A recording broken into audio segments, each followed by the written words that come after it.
Okey, ada soalan biasa boleh buat sampai berapa cup? Okey, untuk mesin kopi daripada Jisel ni, antara soalan yang famous lah yang kadang-kadang aku dapat, berapa banyak boleh buat?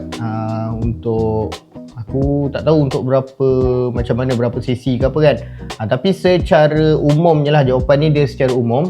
Kalau macam aku buat kopi dekat rumah, kadang-kadang aku buat, macam contoh aku buat satu untuk minum kat rumah, dan dua mungkin aku nak buat untuk sahur esok kalau macam bulan puasa, sahur.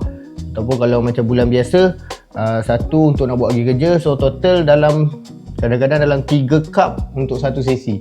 Dan 3 cup tu aku buat yang double shot. Double shot tu maknanya macam sekali dia keluar untuk mewakili 2 cawan. So macam tu lah.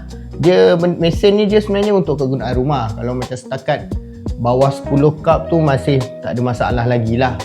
Dia boleh je continuous, macam dalam 4-5 cup pun tak ada masalah, boleh je continuous je. Okay. Cuma mesin ni dia tak adalah macam setanding mesin industri.